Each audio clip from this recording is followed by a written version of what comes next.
What's up, guys? Today I sit with one of Liberia's award-winning artists, C.I.C. His journey hasn't been an easy one, but through every challenge he faced, he stayed consistent, dropping hit songs for nearly a decade and cementing his place as one of Liberia's biggest musical names. In this interview, we dive into his newly released album, Local Champion, the inspiration behind it, and what life has been like for him since rising to stardom. Trust me, this is a conversation you don't want to miss. Let's get right into the video, guys.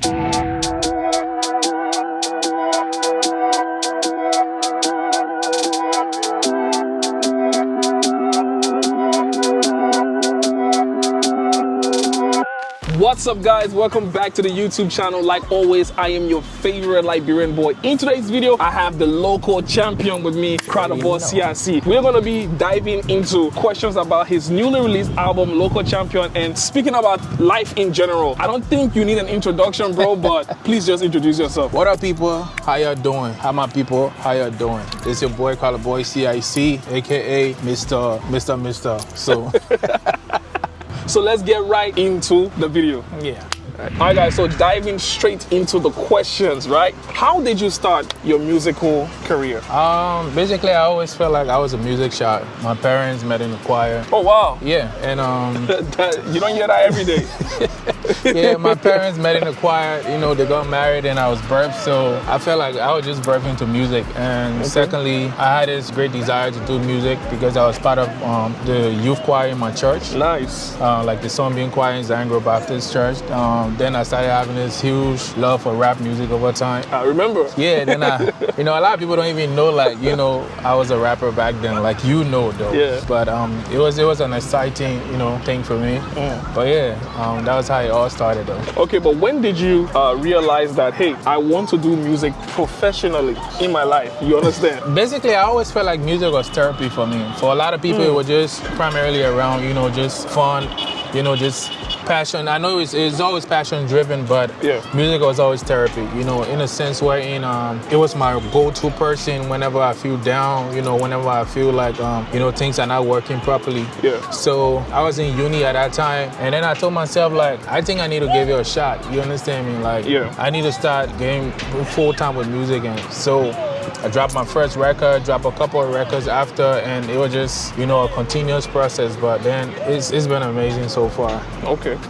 I know you spoke about, rapping before singing, you understand, but over the years, how has your music evolved? I would say, like, a lot of things have changed over time. It's primarily about, for me, I always wanted, like, a really solid discography, wherein, like, you can actually decide to drive from town, to wherever, like, really cozy environment and just listen to, amazing sounds and stuff, from different genre of music. So I felt like it was, from the start of my career, it was something I always wanted to achieve. So it wasn't about me following trend. It was me, having already like a guide of what I want to do all through my career. Okay. So it was something that helped me a lot. And I feel like, when you listen to the old C.I.C and you listen to the C.I.C now, it's totally like different. I do, like slow songs, like I feel like there are so many songs that we need to add to our catalogs as artists. And, over the time, I've been trying to do that. So, it's true. It's always either a hit or a miss. So as an artist, you can't really be scared. You always have to try new sounds. That's true. Yeah. By the way, the album explains exactly what you're saying right now. The album has everything for everybody. That's like I wrote it for myself. Oh, really? That's the thing. I've never said this before, but that album was written for me. I handpicked every song on it. Wow. My management didn't agree with a lot of songs, but I really didn't care. Wow. It was about me wanting to do me. That's good. That's good. So if you like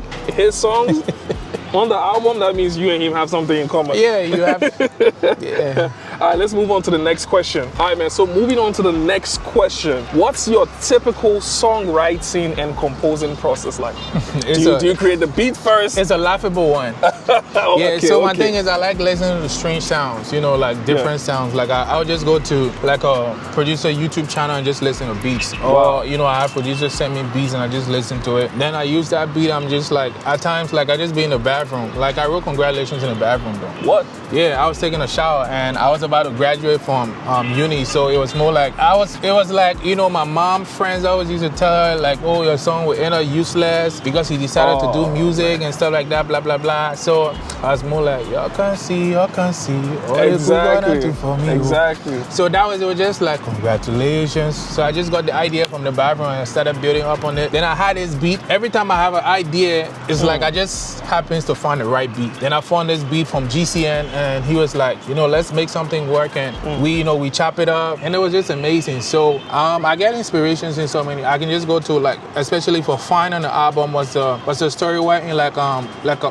plus size girl who was body shamed Arroyo. Yeah. That was why I wrote that song. You understand me? So like Heaven was a song that I always wanted myself to sing the song with my wife walking for my wedding. So I wrote Heaven for that. By the way, do we have anybody? You know, it's still in the mix. We're still in the mix. You can't get rid of gospelling. Okay, but we are seeing somebody though. Yeah, I am. Definitely I am. You heard this here first. Yeah, I am. Yeah, I can't keep lying in every interview. I have to be honest this time around. Heard this here first. Another thing I want to ask, you spoke about, you know, your mom friends saying you won't go far in life and all of that. This is something that a lot of artists or people in the creative field don't really speak about. Our society view what we do as grown-up people think. Yeah. You understand? How did you overcome that? The thing is, I'm one person that always know what I want. Okay. From the onset, I always knew that I was going to be a star. I told my mom, like, when I dropped out of uni at that time, I told her, like, give me 1 year, I'll be the biggest Liberian artist in Liberia. You said that? Yeah. She was laughing about it. She was like, how are you going to do it and stuff like that, blah, blah, blah. I feel like dropping out of school is not a good decision. I'm like, I'm just dropping out of school for a year. Just give me a year. If I don't be one of the biggest Liberian artists in Liberia or have like the highest hits within that time frame, I'll go back to school and leave music completely. And I did that within 9 months. Dang. Yeah. So it was amazing. Damn. Yeah. Okay. I always like to challenge myself. Like, I'm a workaholic, so I tell people, like, when I tell people I have songs that can last me to 20, 30, the thing I be bluffing when I invite people to my home studio. I can attest to that. Yeah. When I open my laptop for you and you see songs, you gonna yo. So yeah, I can attest to that because way back when we used to go to the studio together, every day. We just used to record maybe 5 songs a day or. It was crazy. Like, you know, we always been workaholics, man. Yeah. So the next question I have for you right now is, how do you deal with criticism and creative block? Was there a time in your life that you felt like, okay, I don't know if I can write songs now? It happens all the time. You understand me? Especially for what I try to do, I don't try to do like the usual. Okay. You understand me? I can go to a studio and record a whole album on the spot. Yeah. But then it takes away a lot of things for me. For me, I'm more of a lyricist. You understand me? Like, you know, like I know there might be some melody here and there, but I'm more of a lyricist. I'm a storyteller, so it has to make sense to me, and it comes with a lot of compositions and stuff. Okay. So at times, like you get in this spot where you're trying to catch to this story, and it's not everything you write about just doesn't make sense. It has to make sense to me first. Yeah. You understand? At times I play for people, this is dope. I'm like, I'm not feeling it. So it's always that way. At times I give myself like, you know, a couple of months up. Like currently I'm on a writer's break. For the next, let's just say till November, I'm not recording. So I'm just enjoying, you know, like. So you just dropped an album and left us hanging. Yeah, I'm not recording. You can't do that to us, man. Yeah, I've been out of the studio for a minute now. So, but when it comes to criticism, I always think like, for me, I try to take the sense and trash the nonsense. Okay. So there are a lot of people like want to see you grow. You understand me? And there are things you don't know about yourself, or there are things you do that you don't know about, or maybe you feel complacent with it. Yeah. And you know, people make points and they're really salient points, and you be like, I should take this into consideration. Exactly. But then there are paid actors though. Yeah. There are paid, you know, bloggers and stuff like that gets paid to trash you. Another thing, you are very active online. I am. So, and the thing is, I see everything. Exactly. Now what I'm coming to now. I'm like, you're very active online, so you literally see everything. I do. How do you deal with it, my man? For me, really, if the point you're trying to make is not really sensible enough, and I see and I know, like, basically your only job is just to attack me regularly, I see you as a miserable person. In my mind, I program it. My mind is programmed to see you as a miserable person. So I was like, okay, another miserable person. Looking for attention. Yeah, like he's not, you know. Yeah. There are some people that don't have a lot of joy at home. You understand me? There is no happiness at home. So definitely always looking for somebody to rub up on. So Yeah. I'm not the one, bro. So you're just gonna waste your time and energy because you're not gonna get a word out of me. Yeah. I've always been built up for this, so yeah. So I just see you as a miserable person, and I keep it pushing. You know, there's no need for me to go back and forth with you or say anything. That's what's up. That's what's up. All right. So the next question I want to ask you is, what role does collaboration play in your music career? I think I always like to collaborate, especially with artists that I'm cool with. Okay. It's primarily not monetary values for me because at the end of the day, you really can't pay me. So you don't really go for the money for future. You just, if I vibe with you, we're in the studio. Over the years, there have been no Liberian artists that have been able to pull my collaboration fees. Okay. So I normally do it for free. And at times when I hear a song and I be like, okay, I like this song. I feel like I can change this song, make it a better song. You understand me? When Teddy sent me Release the Man, that was one of the biggest Liberian record out this year. True. It was a song that wasn't even it. You understand me? When I listened to it, I was like, bro, I feel like this song has huge potential and it can do a lot of things. Let's change this, let's do this, let's do that. We work on it and it is what it is, you know. And when Will Flash sent me My Ex, that's his biggest hit. Has over 1 million views. It's crazy. Like, that was his first 1 million view, by the way. Wow. Streams, I mean. You know, it has a couple of millions now. And when Java sent it to me, I was like, okay. I always feel like I have to have something to add to the song. It have to be something that I feel like, okay, I can make the difference on the song. I can actually change this song from point B and step it up to A. Yeah. If I can, I'll tell you, like, it's a nice song, but I feel like I'm really not caught for it. Yeah. I remember there's this story about Bolala. So Dr. Biz sent me the song with Nucci on it. At that time, Karo wasn't on it. Yeah. So I was like, this is a nice song, it's a hit, but I feel like I really can't add anything to it. So it just hit for me. Like, I know songs that I feel comfortable with that I can do, and I feel like I can add to it. Once I can add to it, I step aside. Okay. Yeah. Okay. That's valid. That's very, very valid. All right. So the next question is, what is your most memorable performance and why? It's a Akana Fest. Akana Fest? Yeah. When was it? Yeah, it was August 3rd in Philadelphia. Okay. That's like the biggest African-based festival in Philadelphia. You know, especially for North America as a whole. Yeah. And for a Liberian to close Akana Fest, it was not only big for my career, it wasn't big for Liberia, it was big for the entertainment space. Like, it shows that, you know, we're doing better now. We had a sold out event. And when was this? It was just August 3rd. This year? Yeah. Dang. I almost said the S word. We'll cut that. Yeah, it was amazing, just having a Liberian on stage, having Liberians in the building, mixed Africans, a couple of Americans, and it was just amazing. And people having repeating this the feeling. word. Like, I didn't even perform; they were singing it word for word. So that's an amazing feeling, So wow, hey man, that's crazy. Kudos to you, man. So the next question I have for you is: people say you are proud. How true is that? Why are you proud, my guy? Why are you proud? Man, I think, let me tell you, right? Yeah. When people don't have access to you, or they don't have like a gateway to disrespect you, they always term you as that. It's the fact that when people, they don't always see you, or you're just in your own world, you're not trying to bother nobody trying to bother you because you're not available. They say, oh, he's stuck up, he's proud, but everybody that know me know who I am, and I just try to stay away from trouble because I know at times I can be a troublemaker, but so I try to stay away from trouble as much as I can, and it's just something that you ready. I can go to everybody and be like, oh, and I'm proud. I'm proud. Oh, I'm a very humble person.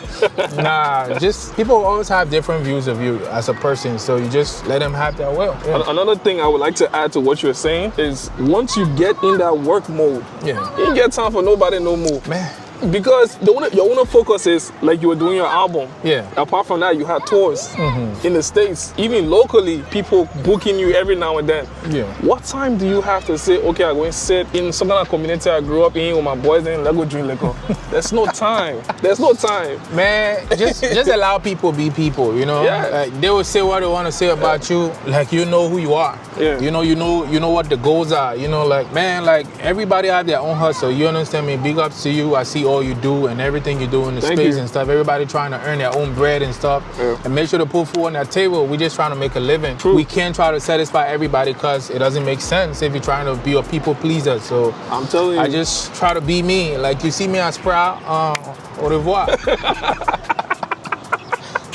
I'm telling you, my guy. All right, so let's get to the next question. The next question is, what does it take to be successful as a Liberian musician? It takes the grace of God. Okay. I would say the grace of God. I would say you have to be prayerful. You have to be a workaholic.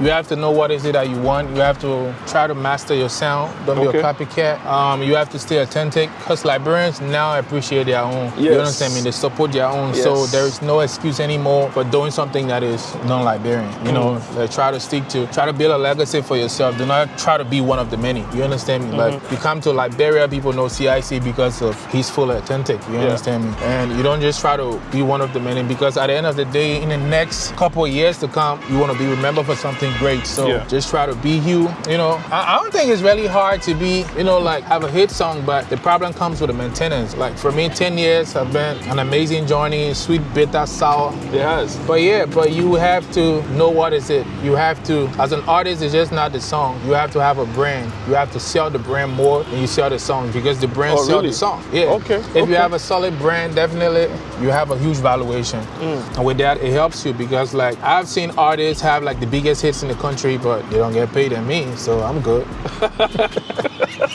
Yeah, that's true. It's cool, That's because true. like I can tell you, like definitely you know you and C.I.C not gonna be paid the same. You understand me? So you can have like the biggest hits, but I got a brand. Like I know what I bring to the table. Like so when you say brand for the common people, is it the way you carry yourself? Is it the way you package things? Yeah. Okay. The thing is, you have to know what is it. Like as an artist, you're a commodity, right? Yeah. Like it's just like, you know, let's just say a plastic bear water and bottled water. Yes. You understand me? You pay more for the bottle than the plastic. It's the same water. Let's just say we put the water in the plastic and put the water in the bottle, right? Yeah. You pay more for the water in the bottle than the water in the plastic. It's not that you guys are not the same water. It's the same water. But it's just a different packaging. Yes. You understand me? You have to, as an artist, you have to know how to carry yourself. You have to know what is it to speak on, when to speak on it. Okay. You have to know timing. You have to know how to, you know, articulate, be able to understand your environment.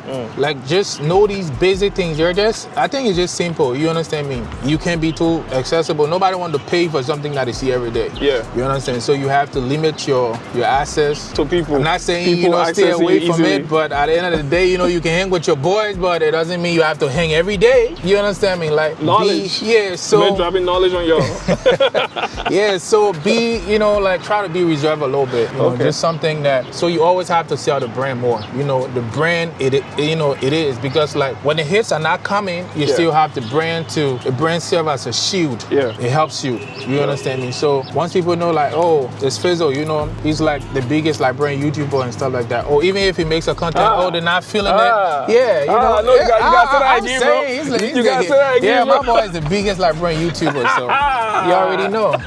Yeah, so if people come in and they see your content and they're not fully, you know, with it, okay, it's Fizzle. We move to the next. We know you always drop dope shit, even though like not every content is gonna be 100. You understand me? But definitely know, he always drop good stuff. So this one's not good. I know the next one's gonna be better. Exactly. So yeah, that's it. Exactly. Yeah. All right, man. Yeah, I appreciate it. Hey, okay. All right, so the next question I got for you is, you know, what works better for musicians in Liberia? Is it events, shows, streams, or merchandise? I would say shows, right? Okay. Because I think a lot of artists get paid off shows. Okay. But I just feel like there are a lot of avenues they're not exploring and stuff. And a lot of people ask, why is it I don't do a lot of shows in a year? Because I got a lot of things going on for myself. I always felt like music was just a platform. It was more like a stepping stone to what I want to do. Nice. And I'm in a space where basically like I don't have to do like shows every time. I select the kind of shows I want to do. Even if the money is right, and I tell you like I just don't feel like doing it. You know, so you have to have that, be in a space of financial freedom, like you can actually decide what you want to do. If it suits your brand,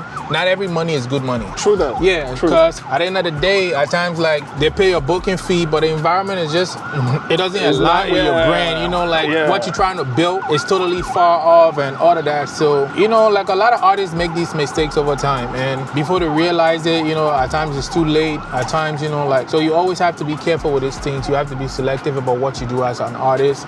You know, you have to have like a proper management and stuff. So for me, I learned a few, you know, I learned from people before me mistakes. You know, I learned from people with me mistakes, and I took all of these knowledge and I just told myself, okay, this is the direction I want to go. I don't care what people say. This is it. Okay. Yeah. All right. Speaking on selective things or things that you choose to speak on selectively, right? You wrote something online. This is not part of the question. Yes. Yeah. I got you, bro. So you spoke about the no drugs movement. Yeah. You literally said online that marijuana too is drugs. Yeah. People have a lot of opinion about that. What made you think that this is something that, hey, I need to speak on? I feel like it's something that is affecting everybody. True. You understand me? You can try to be different if you're not gonna speak different. Okay. You understand me? This is something that I know a lot of Liberian artists do it. So I'm not. I call them out. I mean, they do it on camera and all. Yeah, for me, I camera. don't. You know me, I don't bite and blow. I say what I want to say. I don't care. Yeah. And for me, I always felt like I always start with one puff to a couple puffs. Then it's graduation season. You know, because at the end of the day. Yeah, so, and I'm saying that because, the come on, I'm a former addict though. You know, I used Really? I am. You know, I used to smoke like crazily back then. I didn't know. Yeah, back then, 28, before my accident. Yeah. I was a whole wee lord though. Yeah. Yeah, Liberian can say it's up wet. I was a whole as up. Oh my God, yeah, bro. so I'm speaking from the experience because at the end of the day, I told myself like, this is not the life that I want to live. I know how is it because now you start smoking one stick, the one stick can't do anything. You move to 2 sticks, Okay. 3 sticks, then you start looking for something to spice it up with. So don't even do the sticks at all. Even if you're not doing, you can't really tell people not to do the sticks. Yeah. It's logical to tell them, hey, don't do drugs. Yeah. But for a man that smokes every day, Yeah. you start motivating him by that. You know you can smoke 2 today. Yeah. Okay, then tomorrow, you know, after some month, you know you can smoke 1. You know, like let the appetite drop. Yeah. But just tell a man I can smoke 10 sticks every day, not to smoke at all. Yeah. You know, it's hard. Okay. Like I have a friend in the gym that smokes cigarette, right? Yeah. So he used to smoke like at least 3 packs a day. God damn. Yeah, so I started telling him, okay, let's do a challenge. This week you're only smoking 2 packs. So he will come, 2 packs today. Every time we benching and stuff like that, 2 packs today. So so I tell him every time you buy the 2 pack, do a video. Yeah. So you do a video, you're gonna show me. You see, 2 packs today. So now we have graduated from 3 to 2. Okay. Now we're on 1. So you'd be like, I'm now on 1 pack. You say mean change. He's a Lebanese guy, like really cool guy. The mean change. There's 1 pack now. I say, okay, now we about to drop it to 4 sticks because I think that 8 or 12 can be in the pack. Yeah, so you know you have to keep motivating them. You know, so I'm always on his back. So I will call him. I'm like, you smoke plenty today. I heard say you smoke 1 or 2 packs. He would be like, oh nah, I didn't do that and stuff. It's just 1 pack today. I'm like, okay, small, you know. Okay. But it's a great thing to our voices to the many to say no to drugs because we know how. You know, it's killing the youth and stuff, and it's everybody's business. So we have to make it our business as well. True. All right, man. So the last question, actually not the last, I'm lying. All right. So what is your favorite song on the album? And what song did you think would have done better but didn't? I would say my favorite song on the album is Fine. Fine. Yeah, Okay. I've always said it. It's just not a song for me. It's actually a story that I witnessed. Okay. And it was an emotional one. And I wrote the song off that story, so I've always been my personal favorite. And a song I feel like would have done better that didn't really do because a lot of people didn't really get the message and they were more concerned about other songs on the album. Yeah. Is the same Fine. Oh. Yeah, so at least like I get to have my song all to myself. Exactly. But I won't lie, I think I'm some of those people too. I'll tell you my favorite song on the album. Yeah. I like the second one. I don't know what it's called, right after the intro. It's Don't Give Up On Me.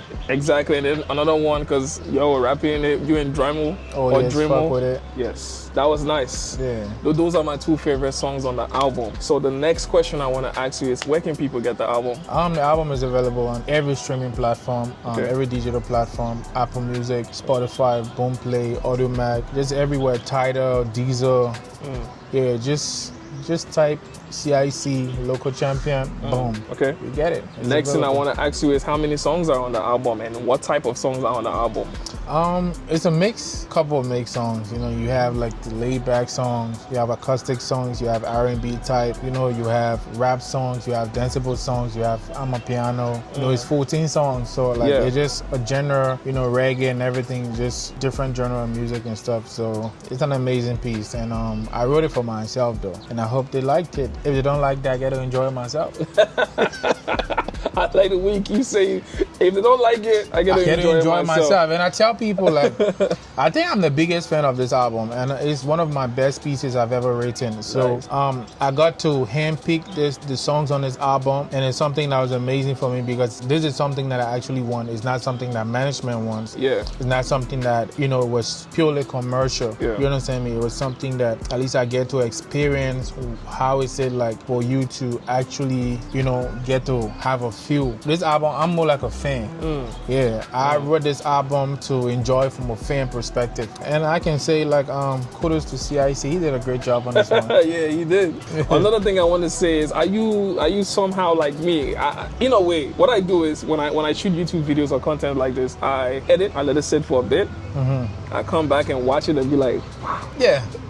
So my thing is, I have this funny way of recording. I record a piece and I come back and when I listen and I be like, I'm really critical when it comes to my work. Yeah. I can tell you like basically when I invite people to my studio and I play unreleased songs for them to be like, man, this jam is fire, man. Yeah. I'm like, nah, that's just a play song. It's not gonna do anything. I say, you see this jam, it's gonna, like, I have the ear for it. I remember there was this time Dench sent me 2 songs. So he sent me Janjo Sako there, and he sent me Grateful. Why am I spoil your name for?